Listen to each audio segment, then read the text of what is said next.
Buenos días. En este video de práctica 2 vamos a desarrollar algunos aspectos del contenido de la unidad 2, que contiene las ventas, venta con pacto de retracto, venta con reserva de dominio, la donación, permuta, cesión de crédito, arrendamiento, mandato, contrato de obra, pagaré, letra de cambio. También hablaremos del acta constitutiva y estatutos de una sociedad, una asociación cooperativa y también la constitución de consejos comunales y bancos comunales. El equipo está formado por Itamar Montilla, Laura Sequera, Yuil Mejías y mi persona, Donato Vilani. Comenzaré yo con las ventas y la donación y también un acta constitutiva de una asociación de cooperativa. Luego seguirá el profesor Itamar Montilla, que también hablará de ventas y de un mutuo. Seguirá Laura Sequera con algunos conceptos y por último terminará Yuil Mejía, donde hablará también del acta constitutiva de un consejo comunal. Bien, como primer ejemplo, tenemos una venta pura y simple de un vehículo.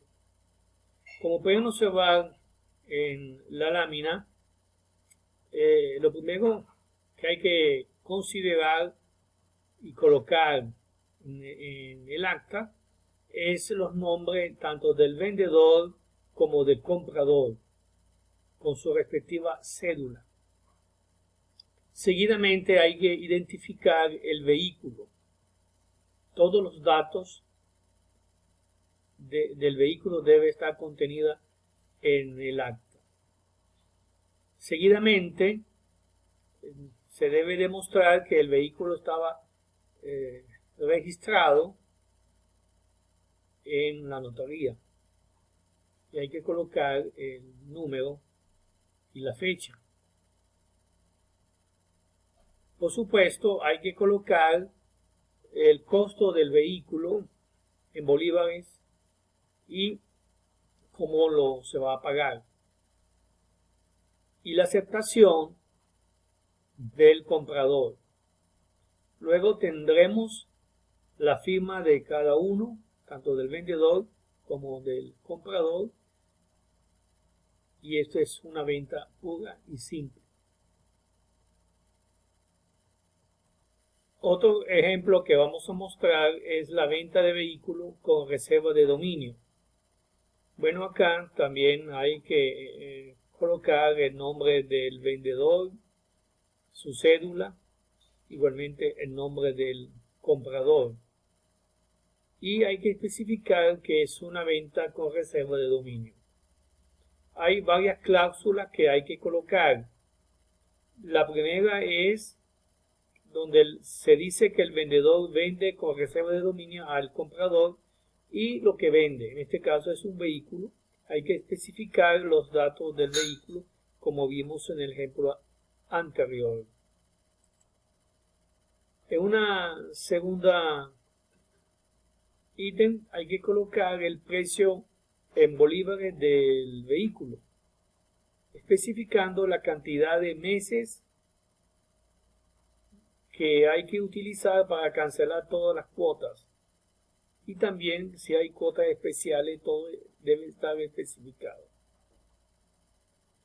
Un tercer punto es decir que el comprador debe declarar que recibe el vehículo mediante un documento en perfecto estado de funcionamiento.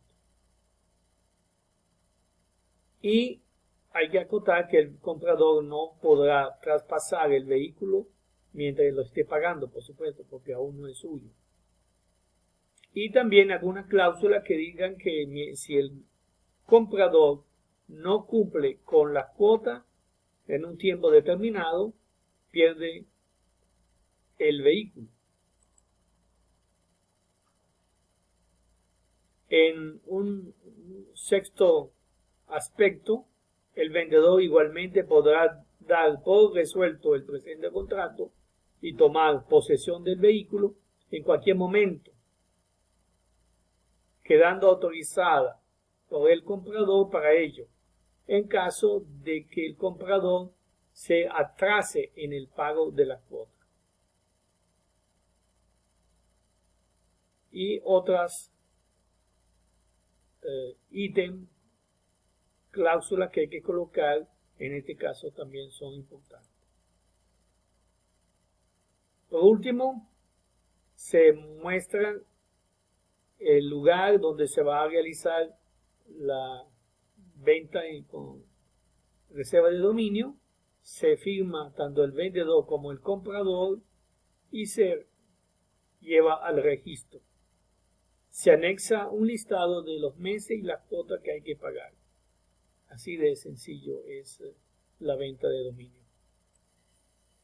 Otro aspecto a considerar es la donación. ¿En qué consiste la donación? La donación es un negocio jurídico por el que una persona llamada donante proporciona a costa de su patrimonio una cosa o bien a otra persona llamada donatario, que por supuesto acepta.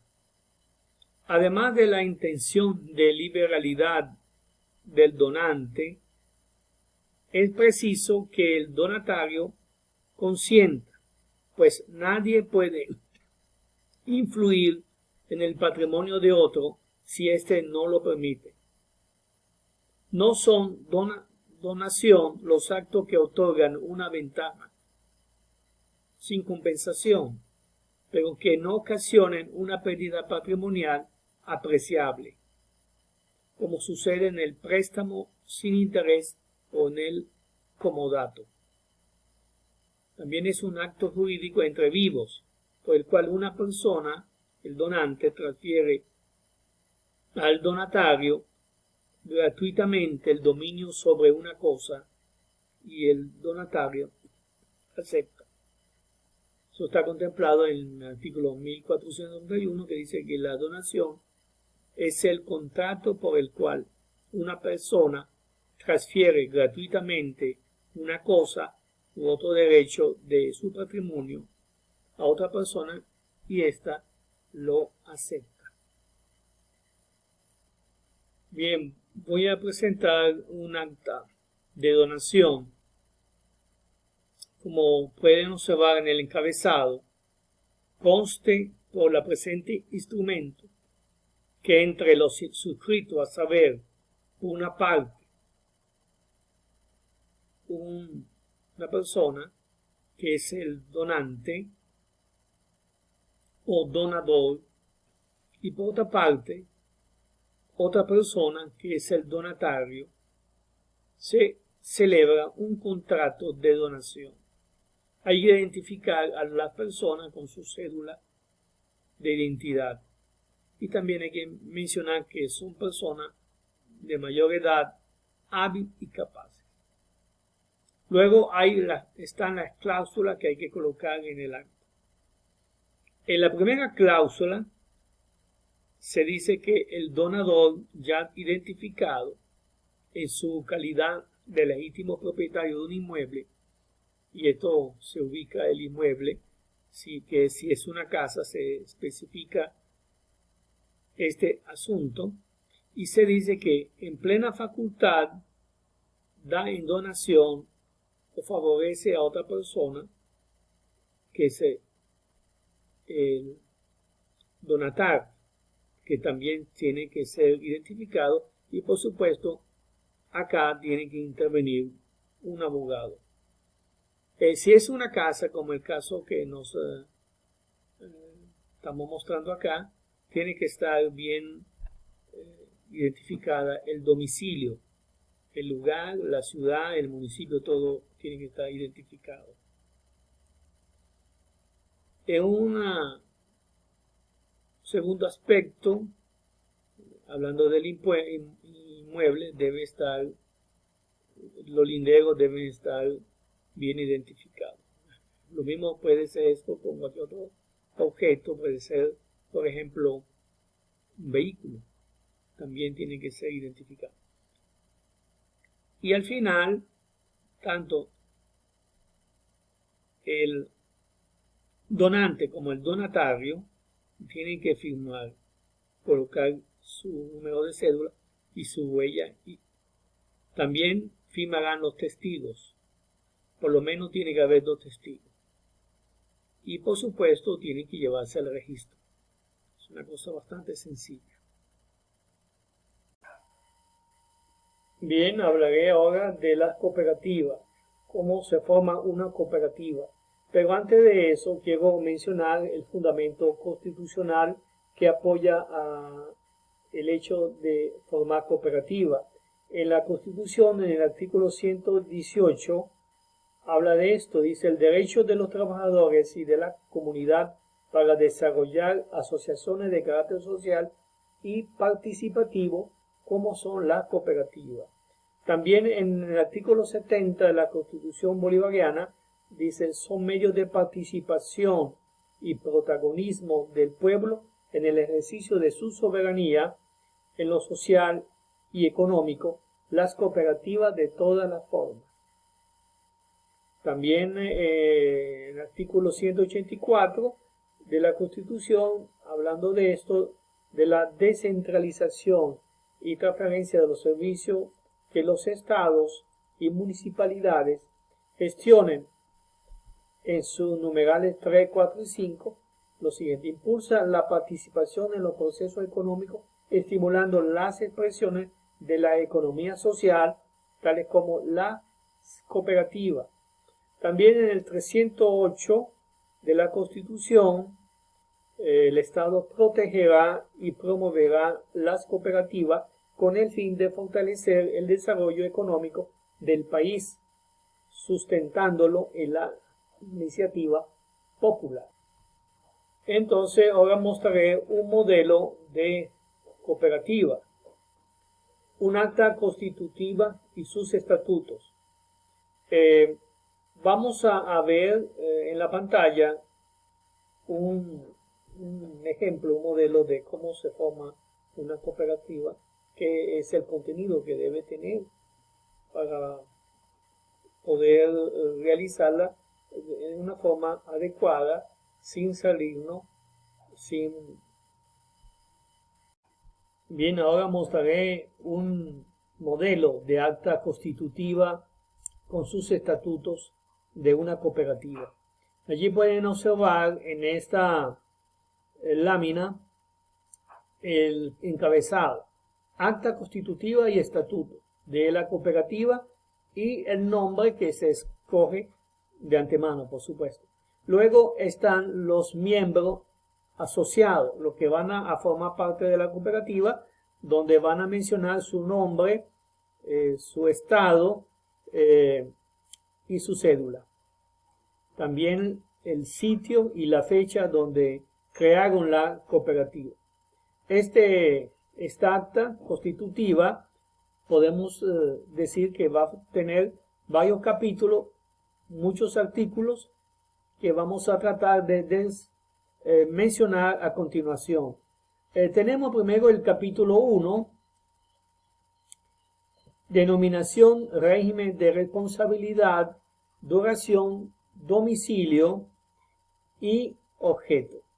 En capítulo 1 tenemos 2 artículos. El primer artículo va a mencionar la denominación de la cooperativa, también el régimen de responsabilidad, la duración, el domicilio bien explicado, y luego en el artículo 2 vamos a mencionar el objeto de la cooperativa, que sea bastante conciso, no debe ser muy amplio, debe ser preciso. En el capítulo 2 se hablará de los asociados. Los asociados, tenemos acá del 3 al 8 artículos que mencionarán los requisitos para la admisión, para ser asociado, luego los deberes y derechos de los asociados, Aquí nos basaremos en general en la ley especial de asociaciones cooperativas, pero también uno puede incluir algún otro requisito. El artículo 5 habla de la pérdida del carácter de asociado. Luego el artículo 6 hablará de la causa de exclusión y suspensión de asociado. El artículo 7 del procedimiento y las instancias para excluir y suspender a los asociados. Y el artículo 8 del reintegro en caso de retiro o exclusión. Luego vendrá el capítulo 3, que es uno de los más amplios porque el capítulo 3 tiene que ver con las formas de organización, el funcionamiento, la coordinación y el control de la cooperativa. Esto va a estar dividido en secciones, varias secciones. La primera, por ejemplo, hablará de las asambleas, es decir, de la asamblea. Usualmente, una vez al año se realiza la asamblea al fin de acto fiscal, ¿verdad? Del año fiscal. Pero luego pueden hacerse asamblea dependiendo de que aparezca una situación que no está previsto en el acta, pueden hacerse asamblea extraordinaria. En la sección segunda se habla de la instancia de administración. ¿Esto qué tiene que ver? Bueno, según el artículo 11 de las instancias de administración, denominación y atribución. Aquí hablaremos de la junta directiva. ¿Quiénes pueden formar parte de la junta directiva? ¿Cuáles son sus facultades y obligaciones? En la instancia de administración. Luego viene la instancia de control y evaluación. Aquí hablaremos quiénes forman parte del grupo, el equipo de control y evaluación. ¿Cuáles son sus atribuciones? Es decir, la junta directiva y la instancia de control son dos personas distintas, es decir, dos entes distintos, dos grupos distintos. No debería coincidir, por supuesto, porque el control y la evaluación es con respecto a la junta directiva. Hay una sección cuarta que es la instancia de educación. Aquí se mencionan varios artículos, como el artículo 20 que dice de la instancia de educación, atribuciones, composición y cargo. Después del capítulo 3 tenemos el capítulo 4 del régimen y duración del ejercicio económico. Esto es muy importante que se analice o se ponga en el acta mediante un artículo, el artículo 23, los recursos patrimoniales de cada uno de los miembros, y también el artículo 24 que habla cuando empieza el año que va a ejecutarse la administración de esa cooperativa. Se supone que empieza el 1 de enero y concluye el 31 de diciembre de ese año. Hay un capítulo 5 que habla de los excedentes, fondos y reservas. Sí, que se puede hacer con este tipo de cosas que va a ser la junta directiva y así por el estilo. El capítulo 4 hablará de las normas sobre la integración de la cooperativa. ¿Esto qué es? Bueno, según el artículo 26 de ese capítulo dice: la asamblea decidirá, previo informe presentado por la reunión conjunta de las instancias de administración y control, todo lo relativo a la integración, así como a la organización, si fuera el caso, a la cual se adscribirá la cooperativa. Hay un capítulo 7 de los procedimientos para la reforma de estatuto, un capítulo 8 de los procedimientos para la transformación, fusión, escisión, segregación y solución y liquidación de la cooperativa, un capítulo 9 de las normas sobre el régimen disciplinario y un capítulo 10 de las normas sobre el trabajo cooperativo. Es decir, este es un modelo, realmente contempla todos los aspectos que debe contemplar un acta y se basa, por supuesto, en la ley especial de régimen cooperativo.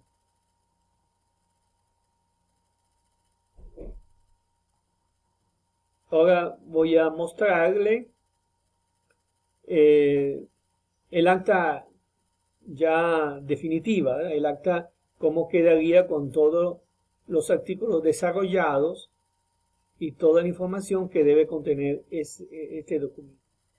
Bien, esta es el acta ya completa con todos los artículos desarrollados. Como vimos el encabezado, luego en el artículo 1 se describe el régimen, el domicilio, la denominación, todo eso. En el artículo 2 el objeto de la compañía, que lo que va a hacer, trataremos de que sea lo más conciso y preciso posible. Luego el capítulo 2 de los asociados, ahí están los requisitos, ¿verdad? Uno de ellos, en caso de personas jurídicas, tener carácter civil y sin lucro. Conocer los principios, forma organizativa, estatuto y normas legales. Suscribir y cancelar las aportaciones necesarias para la formación del capital de la cooperativa. Estos son algunos de los requisitos que se exigen, ¿verdad? En cuanto a los deberes y derechos de los asociados, bueno, tenemos esto que están aquí, además lo que menciona el artículo 21 de la Ley Especial de Asociaciones Cooperativas. Por ejemplo, participar en las actividades educativas de la cooperativa y proyectar la imagen del cooperativismo ante la comunidad. En el artículo 5 de este capítulo hablaremos de la pérdida del carácter de asociación, cómo un miembro puede dejar de ser miembro de la asociación. Bueno, la muerte es una de las causales, después la renuncia y hay otra que se mencionan allí. En el artículo 6, causa de exclusión y suspensión de asociado. El artículo 7, del procedimiento y la instancia para excluir y suspender a los asociados. Si hay algún hecho ilícito, se pueden suspender. Luego viene el capítulo 3, que hablamos de la organización, ¿verdad? Funcionamiento, coordinación y control. En la parte del artículo 9 de esta sección, de este capítulo, hablaremos de la asamblea, cómo se hace una asamblea ordinaria y cómo se hace una asamblea extraordinaria. Y luego tenemos de las instancias de administración, las atribuciones de la junta directiva, del presidente, del secretario, del director y así por el estilo. Lo mismo las atribuciones de la instancia de control y evaluación. Aquí también tendremos a personas que van a vigilar y controlar el funcionamiento de la cooperativa. Y aquí también tiene sus responsabilidades, sus requisitos para poder optar a esos cargos y sus alcances. Y luego hay otras que hemos mencionado, ¿verdad? Instancias. La instancia de educación, por ejemplo, que es una de las cosas que la cooperativa debe desarrollar ampliamente. Como pueden observar, no son muchos artículos, pero deben ser muy precisos y si seguimos el orden que se menciona aquí, nuestra acta constitutiva va a ser bastante exitosa. Bien, aquí mostraré un modelo de acta constitutiva y sus estatutos.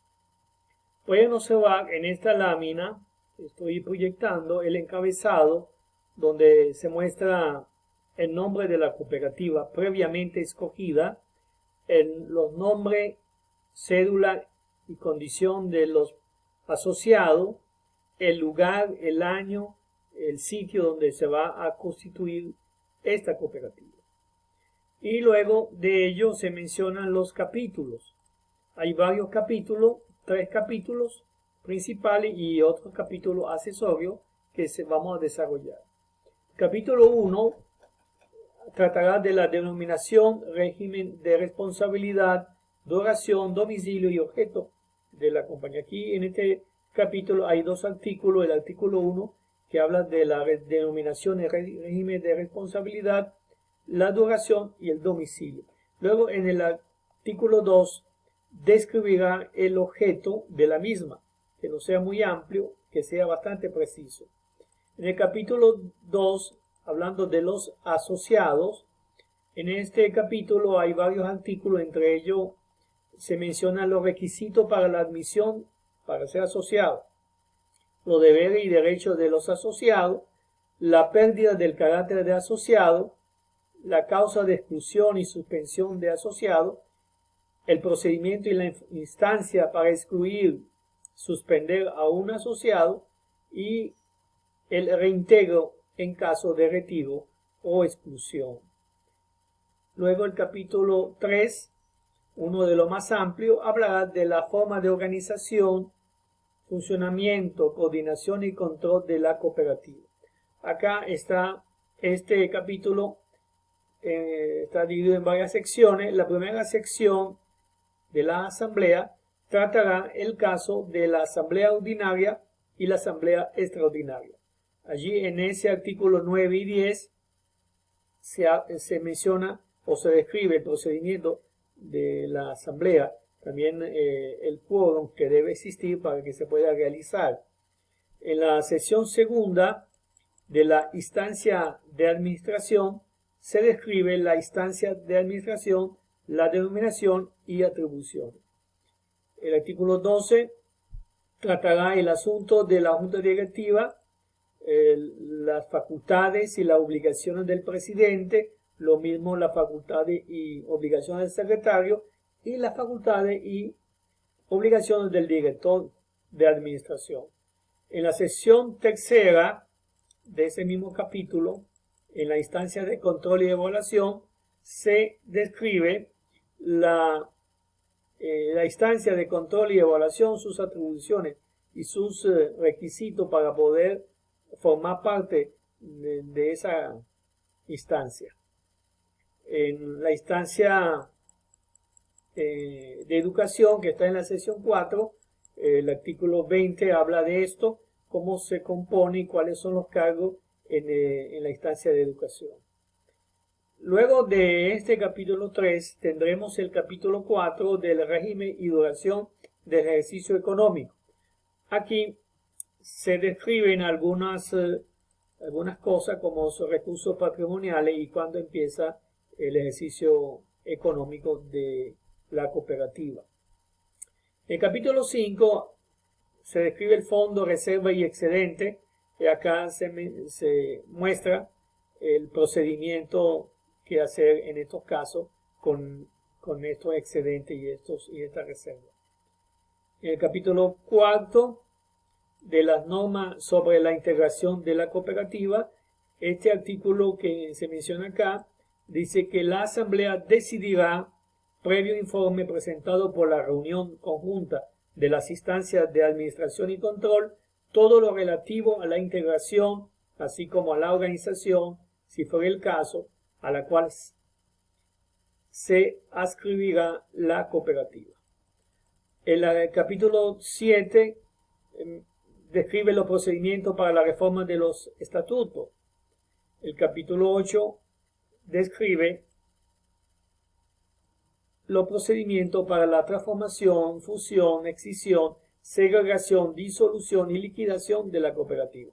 El capítulo 10 menciona las normas sobre el régimen disciplinario, qué hacer en estos casos, y el capítulo 10 de las normas sobre el trabajo cooperativo. Luego, al final, todos los miembros asociados firman esta acta y luego se procederá al registro en la ente respectivo. Ahora, después de esto,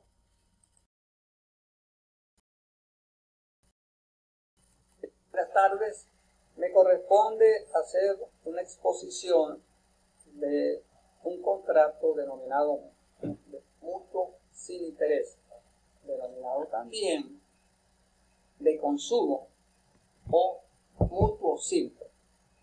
Este tipo de interés, este tipo de contrato, así como el comodato, son muy importantes.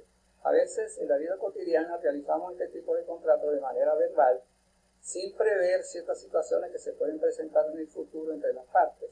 Por eso se debe hacer bajo las condiciones formales que exigen la normativa, en este caso el Código Civil o el Código de Comercio. A continuación, pues vamos a proceder a darle lectura al mutuo sin interés. Contrato de mutuo que celebra por una parte el ciudadano Pedro Pérez, venezolano, casado, mayor de edad, civilmente hábil y en pleno uso de sus facultades de este domicilio, titular de la cédula venezolano 3.212.350, domiciliado en la avenida 02, sector G, casa número 8 de la urbanización Canta Claro, municipio de Ezequiel Zamora, en San Carlos, estado Cojedes, a quien en lo sucesivo se le denominará como el mutuante. Y por la otra, el ciudadano Pablo Palencia, venezolano, soltero, mayor de edad, civilmente y hábil en pleno uso de sus facultades de este domicilio, titular de la cédula venezolana 5.276.512, domiciliado en la calle principal del aeropuerto, casa número 12, raya 5, municipio de Ezequiel Zamora, San Carlos, estado Cojedes, a quien se denominará el mutuario. Declaran ambas partes estar de acuerdo en celebrar el presente contrato, el cual se regirá por las cláusulas siguientes. Primero, el mutuante se obliga a transferir en calidad de préstamo la cantidad de 250.000 bolívares soberanos, bolívares 250.000, al mutuario, y este último se obliga a devolverlo en los términos de este contrato sin intereses pactados. Segundo, el mutuario devolverá al mutuante el dinero prestado en el plazo de 1 año a partir de la firma del presente contrato. Cuarto, ambas partes convienen en que en caso de incumplimiento del presente contrato por parte del mutuario, el mutuante podrá ejercer las acciones legales correspondientes y los gastos y costos que ocasione la acción legal deberá ser cancelado por parte del mutuario. Sexta, ambas partes convienen que el presente contrato es de carácter privado, pero que contiene todos los derechos y obligaciones, que por tanto podrán ejercitarse todas las acciones que devengan del mismo en conformidad con la ley. Séptima, ambas partes convienen que para el cumplimiento del presente contrato se someten a las leyes y tribunales en la ciudad de San Carlos, estado Cojedes. Octava, los domicilios para las notificaciones serán las mismas declaradas en San Carlos, estado Cojedes, a los 15 días del mes de agosto del mes del año 2020. Firma conforme el mutuante Pedro Pérez, el mutuario Pablo Palencia. Documento cierto. Ahora en esta parte vamos a dar algunas consideraciones muy importantes sobre el carácter de este tipo de contrato. En primer lugar, lo que sería el concepto.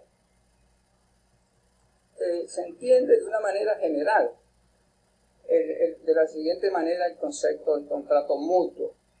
Una de las partes entrega a la otra cierta cantidad de cosas fungibles con cargo a restituir otras tantas del mismo género y calidad. Fíjense que en este caso se habla de cosas fungibles. Acuérdense también que en el caso del comodato no se habla de cosas fungibles, sino de cosas infungibles, pero también pueden incluir de cosas fungibles. Esta es la diferencia que se establece entre ambos contratos. Desde el punto de vista de las características, deben ser cosas de tipo fungibles o con características de bienes consumibles en este caso, o bienes de consumo, como se debe ver. Desde el punto de vista legal, el artículo 1735 establece lo siguiente: el contrato es por el cual una de las partes, llamada mutuante, entrega a la otra, llamada mutuario, cierta cantidad de cosas, con cargo a restituir otras tantas de la misma especie y calidad. Esta es la característica fundamental, y aquí también otra diferencia con el contrato llamado comodato. En este caso, el comodato se refiere a la misma cosa y debe ser restituida de la misma manera. Aquí no se trata de lo mismo, pero tiene que ser en condiciones de la misma especie y calidad. Artículo 1735. Una de las características fundamentales, y que lo podemos ver en el contrato, acá, es que se destacan en primer lugar las partes, el mutuante y el mutuario. Se identifica y se califica lo que corresponde a la capacidad de goce pleno del ejercicio para poder realizar este tipo de documentos.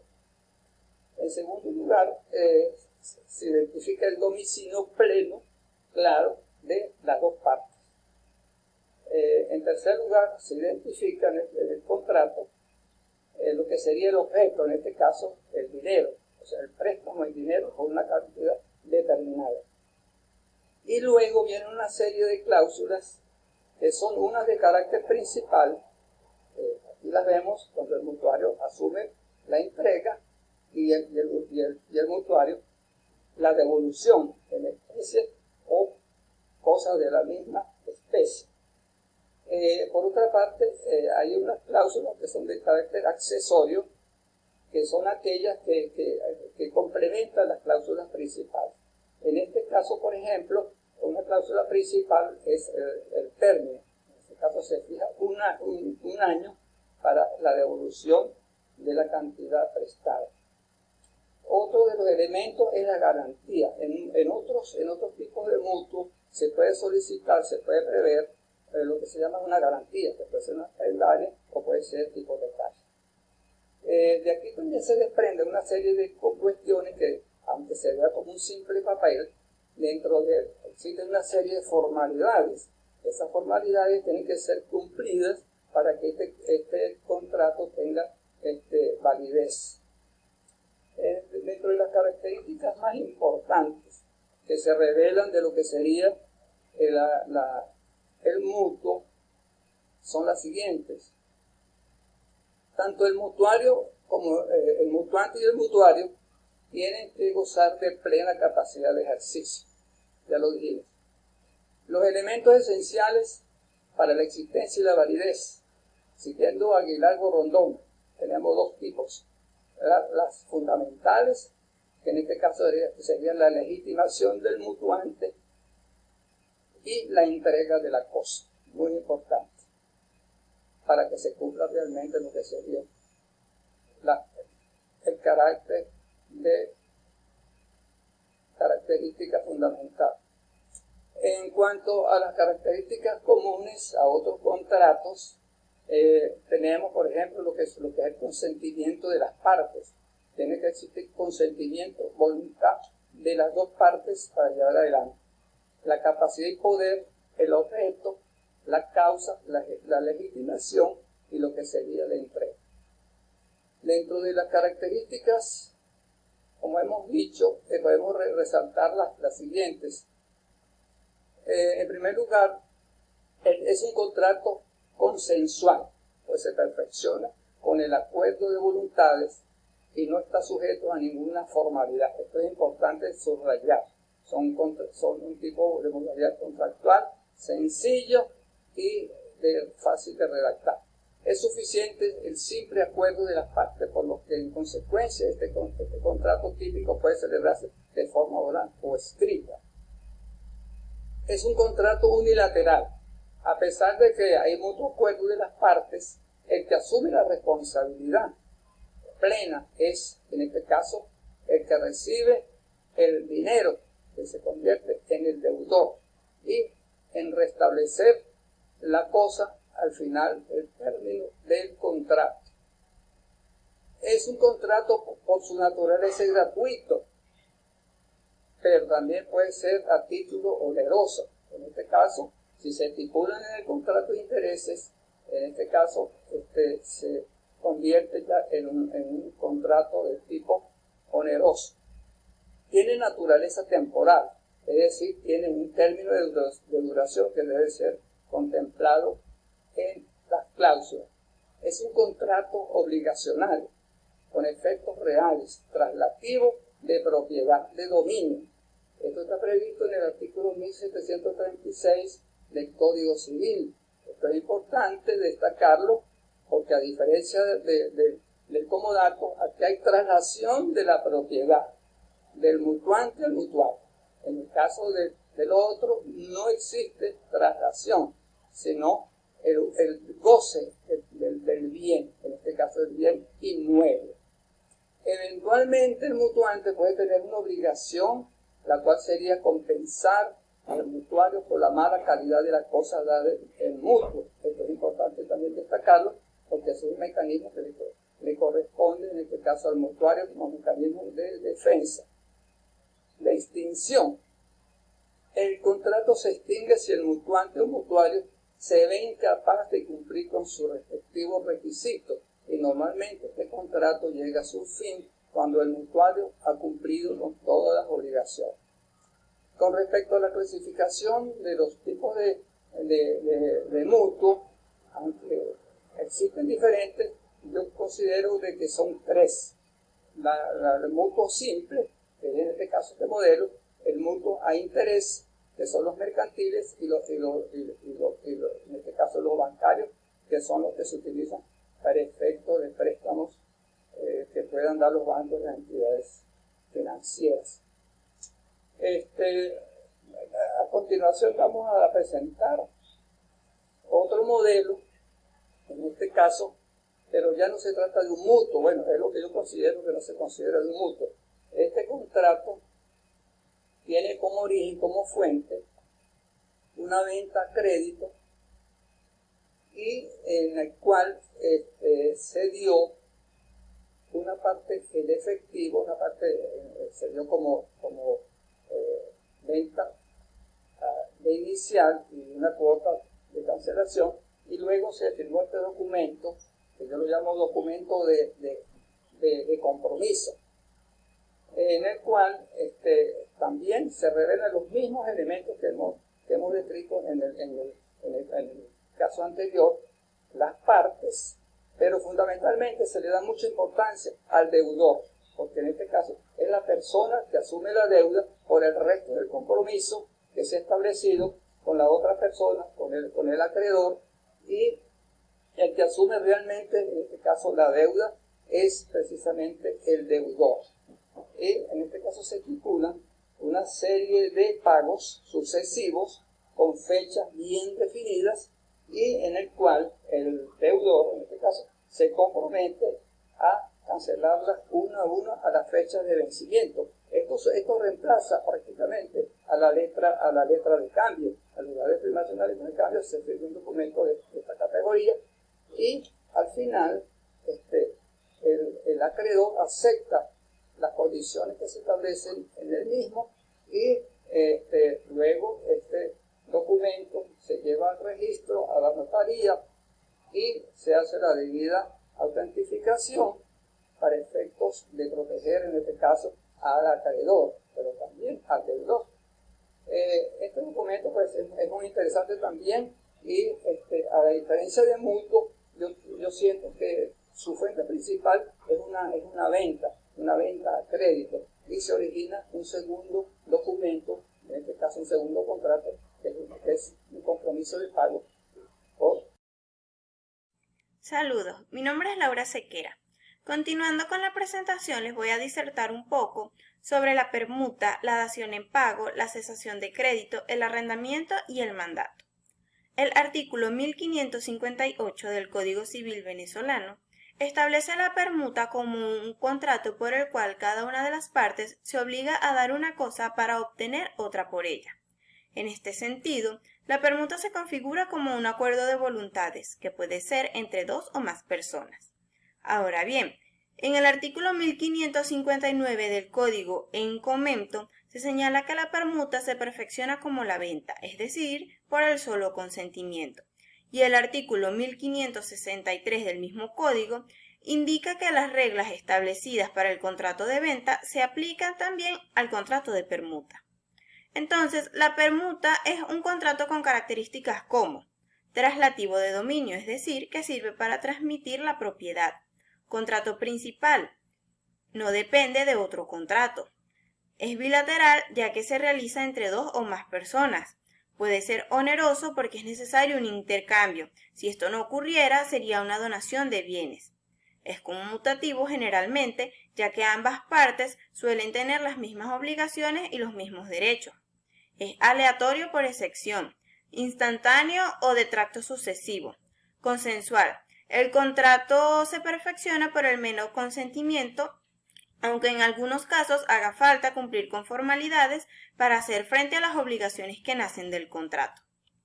Paso a describir someramente qué es la dación en pago. Esta se representa como un medio de extinción de las obligaciones que produce directamente y de pleno derecho la extinción de la obligación, como lo hubiera hecho el pago del mismo. Así pues, el deudor paga mediante una prestación distinta a la originalmente pactada con la aquiescencia del acreedor. La dación en pago se presenta como una forma de dar cumplimiento a la obligación a través de una prestación diferente a la inicialmente debida, por voluntad de las partes, y que tiene el radical efecto de extinguir la obligación. En relación a la cesación de crédito, esta está regulada en los artículos desde el 1549 hasta el 1557 del Código Civil venezolano. Se trata de un negocio jurídico por el que se transmite de una persona a otra el derecho jurídico. Se citan como casos especiales de cesión de crédito la cesión de derechos hereditarios, consagrada en el artículo 1556 del Código Civil venezolano, y la cesación de derechos litigiosos, establecida en el artículo 1557 del Código antes mencionado, entre otros. La cesación de crédito es una relación contractual. Permanece siempre porque la transferencia al cesionario de la posesión de acreedor no altera en forma objetiva los débitos del cedido, ni produce nuevas obligaciones respecto al cesionario, ni supone que el crédito venga obligado a cumplir en caso de que el cedente no cumpla con los débitos a su cargo. En cuanto al arrendamiento, según el Código Civil venezolano, el arrendamiento es un contrato por el cual una de las partes contratantes se obliga a hacer gozar a la otra una cosa mueble o inmueble por cierto tiempo, y mediante un precio determinado que ésta se obliga a pagar a aquella persona. Esto lo establece el artículo 1579 del Código antes mencionado. Las características del arrendamiento es que el arrendamiento es bilateral. Las partes asumen obligaciones recíprocas, es decir, se requiere del concurso de dos o más voluntades. Es oneroso y es un requisito de la esencia del arrendamiento. De ser gratuito, degeneraría en un contrato de comodato. Debe ser consensual, que engendra obligaciones recíprocas desde el momento de su celebración y se extinguen sucesivamente en el tiempo. Una de las consecuencias de esto es que en caso de incumplimiento solo puede pedirse la terminación pero no la resolución. Es de tracto sucesivo, porque las obligaciones se generan y extinguen sucesivamente en el tiempo. Una de las consecuencias más importantes de esto es que en caso de incumplimiento solo puede pedirse la terminación pero no la resolución. Es obligatorio en el sentido de que no es traslativo de la propiedad u otro derecho real y origina obligaciones principales. Desarrollando un poco los aspectos relacionados con el mandato, el artículo 1684 del Código Civil señala que el mandato es un contrato por el cual una persona se obliga gratuitamente o mediante salario a ejecutar uno o más negocios por cuenta de otro que le ha encargado de ello. El mandato tiene las características siguientes, las cuales están consagradas en el artículo 1685 con que el mandato puede ser expreso. El artículo 1686 señala que el mandato es gratuito si no hay convención contraria. El artículo 1687 indica que el mandato puede ser especial para un negocio o para todos los negocios del mandante. El artículo 1688 establece que el mandato concebido en términos generales no comprende más que los actos de administración. Referentes a las obligaciones del mandatario se tiene la obligación de ejecutar el mandato. La obligación de ejecutar el mandato personalmente, si hay situación, esta puede ser amplia o restringida. Se debe sujetar a las instrucciones recibidas del mandante. En caso de que el mandatario no recibiera instrucciones concretas, debe actuar prudentemente como si se tratara de su negocio propio. Debe rendir cuentas acerca de la ejecución del mandato. Debe destacar a su vez que el mandato exige por condiciones propias de las cuestiones patrimoniales que estemos adecuados a realizar dicha tarea.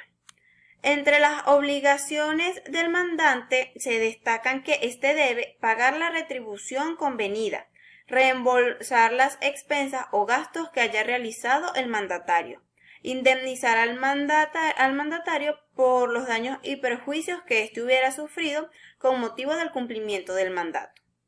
Entre los modos de terminación del mandato, el artículo 704 consagra que se extingue por revocación, por renuncia del mandatario, por la muerte, interdicción, quiebra o cesión de bienes del mandante o del mandatario, por la inhabilitación del mandante o mandatario.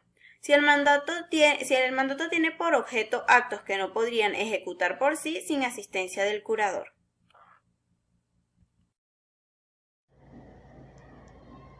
Mi nombre es Yurmarlín Mejía, soy estudiante de la carrera de Derecho en la UNEYESCO Jedes en cuarto año.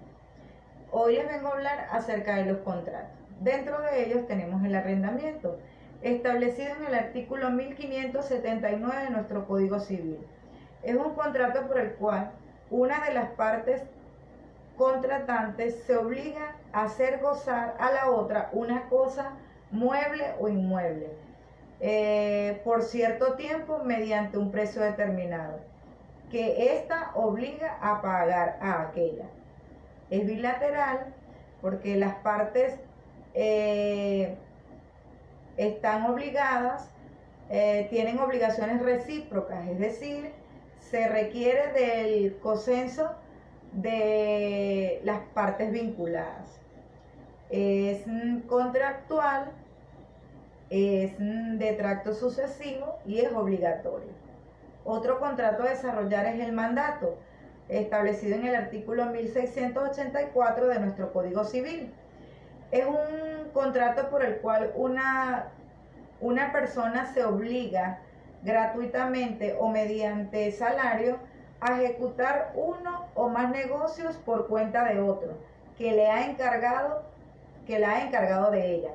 Este puede ser expreso o tácito, según el artículo 1685.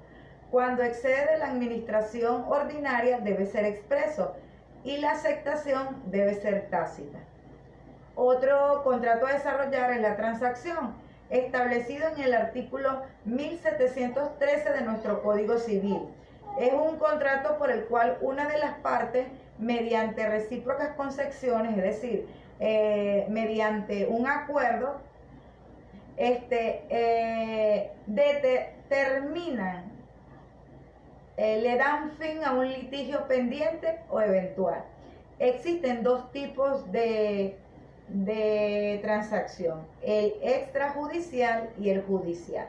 El extrajudicial, las partes se ponen de acuerdo para evitar el litigio. En la judicial, una de las partes involucradas manifiesta su mutuo consenso para poner fin a un juicio ya iniciado. Constitución de los consejos comunales. Esto nace como iniciativa del gobierno central para darle protagonismo a las comunidades para que ellos sean los propios administradores de la justicia social. Amparado en el artículo 5 y 6 de nuestra Constitución, donde establece que la soberanía reside intransferiblemente en el pueblo. En el marco de la democracia participativa y protagónica, estas son instancias de participación activa, de integración entre los ciudadanos y ciudadanas y las diversas asociaciones comunitarias, movimientos sociales y populares que permiten al pueblo ejercer el gobierno comunitario.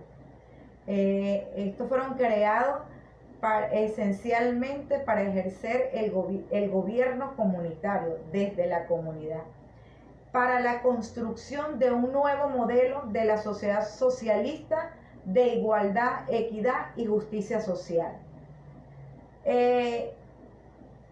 Nace de una agrupación colectiva que convoca a una asamblea de ciudadanos y ciudadanas, donde de allí se crea la Comisión Electoral Permanente, que es la encargada de llevar el sistema de votación de voceras y voceros y suplentes que conformarán el Consejo Comunal.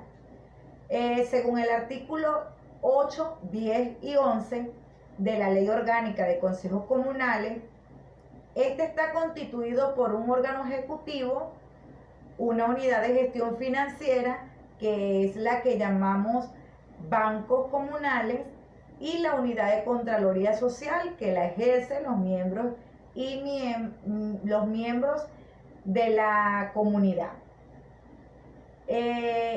Una vez constituido, según los pasos establecidos en la Ley Orgánica de Consejos Comunales, debe realizarse un acta constitutiva que debe llevar el nombre del Consejo Comunal, el ambiente geográfico, ubicación, linderos, identificación de los participantes en la asamblea, postulados del proceso, identificación de las unidades electas con sus debidos suplentes, establecido en la asamblea de ciudadanos y ciudadanas. Para dar continuidad, vamos a hablar acerca de los bancos comunales, establecidos en el artículo 118 y 184 de la Ley Orgánica de Consejos Comunales. Estos nacen con la iniciativa de velar por los intereses del desamparado,